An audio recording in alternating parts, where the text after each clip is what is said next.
ಎಲ್ರಿಗೂ ನಮಸ್ಕಾರ. ವಾಣಿಸ್ ಕಿಚನ್ಗೆ ಸ್ವಾಗತ. ಇವತ್ತು ನಾನು ಯಾವ ರೆಸಿಪಿನ ಮಾಡ್ತಿದ್ದೀನಿ ಗೊತ್ತಾ? Mutton gravy. ಅದನ್ನು ಹೇಗೆ ಮಾಡೋದು, ಅದಕ್ಕೆ ಏನೇನು ಇಂಗ್ರೀಡಿಯೆಂಟ್ಸ್ ಬೇಕು ಅಂತ ನೋಡೋಣ.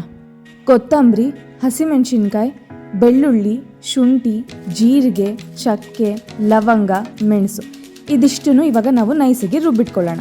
ಒಂದು ಪಾನ್ಗೆ 3ರಿಂದ 4 ಸ್ಪೂನ್ ಎಣ್ಣೆ ಹಾಕಿದ್ದೀನಿ. ಎಣ್ಣೆ ಕಾದಿದ ತಕ್ಷಣ ಒಂದು ಈರುಳ್ಳಿನ ಸಣ್ಣದಾಗಿ ಕಟ್ ಮಾಡಿ ಇಟ್ಕೊಂಡಿದ್ದೆ, ಅದನ್ನು ಹಾಕಿದ್ದೀನಿ. ಇದನ್ನು ಬ್ರೌನ್ ಆಗೋವರೆಗೂ ಚೆನ್ನಾಗಿ ಹುರ್ಕೋಬೇಕು. ಇದಾದಮೇಲೆ ನಾನು ಇಲ್ಲಿ ಅರ್ಧ kg ಮಟನ್ನ ತಗೊಂಡಿದ್ದೀನಿ. ಇದನ್ನು ಅಷ್ಟೇ ಒಂದು ಸಲ ಚೆನ್ನಾಗಿ ಫ್ರೈ ಮಾಡ್ಕೊಂಡಾದಮೇಲೆ ಇದಕ್ಕೆ ನಾನು ಅರಿಶಿನ ಪುಡಿನ ಮಿಕ್ಸ್ ಮಾಡ್ತಿದ್ದೀನಿ. ಅರಿಶಿನ ಪುಡಿನ ಮಿಕ್ಸ್ ಮಾಡಿಕೊಂಡು ಒಂದು 2ರಿಂದ 3 ನಿಮಿಷ ಇದನ್ನು ಹಾಗೆ ಬಿಡೋಣ. ಈಗ ನಾನು ರುಚಿಗೆ ತಕ್ಕಷ್ಟು ಉಪ್ಪನ್ನ ಹಾಕ್ತಿದ್ದೀನಿ. ಉಪ್ಪನ್ನ ಹಾಕಿ ಮತ್ತೆ 1-2 ನಿಮಿಷ ಇದನ್ನು ಹಾಗೆ ಬಿಡೋಣ. ಈಗ ನಾನು ರುಬ್ಬಿಟ್ಕೊಂಡಿರೋಂತಹ ಮಸಾಲೆನ ಮಿಕ್ಸ್ ಮಾಡ್ತಿದ್ದೀನಿ. ಮಸಾಲೆ ಹಾಕಿದ ತಕ್ಷಣ ನೀರು ಹಾಕೋದು ಬೇಡ. ಇದೇ ಮಸಾಲೆಯಲ್ಲಿ ಒಂದು 5 ನಿಮಿಷ ಮಟನನ್ನು ಚೆನ್ನಾಗಿ ಬೇಯೋದಕ್ಕೆ ಬೇಯೋಣ.